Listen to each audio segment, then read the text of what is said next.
नमस्कार, असलम मुल्ला आपण पाहत आहे कराड वार्ता. मी सध्या आटके टप्पा या ठिकाणी आहे आणि मी आता तुम्हाला धोकादायक जे पोल आहे, विद्युत वाहक खांब आहे, त्याची दृश्य दाखवणार आहे. कारण हा धोकादायक स्थितीत खांब आहे आणि कोणत्याही क्षणी कोसळू शकतो, मोठी दुर्घटना होऊ शकते. त्याचे आता दृश्य मी दाखवण्यासाठी तुम्हाला सरळ घेऊन जातोय. हा धोकादायक विद्युत खांब आहे. हा आटके टप्पा या ठिकाणचा आहे. सर्व्हिस रस्ता या ठिकाणून जातो.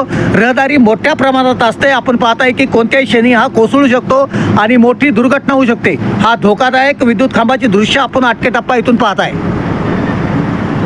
गेल्या 4 महिन्यापासून हा जो खांब आहे तो धोकादायक स्थितीत आहे. अशा वेळी याच्याकडे दखल घ्यायला हवी होती, मात्र अद्याप कोणतीही दखल घेण्यात आलेली नाही आहे. त्याच्यामुळं मी ही बातमी याच्यासाठी दाखवत आहे. भविष्यात जर काही दुर्घटना घडली तर याला जिम्मेदार कोण राहणार आहे? कारण हा विद्युत वाहक काम आहे.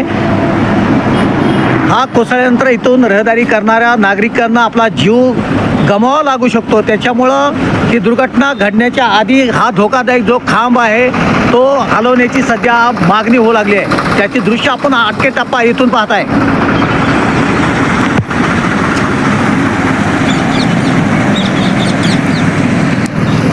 अगदी सर्व्हिस रस्त्याच्या बाजूलाच हा धोकादायक विद्युत खांब आहे आणि तो हटवण्याची मागणी करण्यात आली आहे.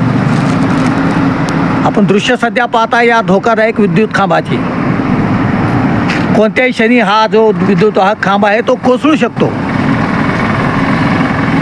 या आटके टप्पा इथून आपण दृश्य पाहता. या ठिकाणून सर्व्हिस रस्ता जातो. वाहतूक देखील मोठ्या प्रमाणात या ठिकाणून सुरू असते आणि त्याच्या बाजूलाच अगदी लगतच सर्व्हिस रस्त्याच्या लगतच हा धोकादायक स्थितीत असलेला विद्युत खांब आहे आणि तो हटवण्याची मागणी आता जोर धरू लागली आहे. असलम मुल्ला, कराड वार्तासाठी.